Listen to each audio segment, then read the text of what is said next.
கள்ளி கந்தன் தேடி வந்த வள்ளி நீ தொடத்தானே நான் பொருந்து நாளொரு வண்ணம் நான் வளர்ந்து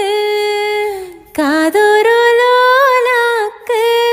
கதை சொல்லுதையா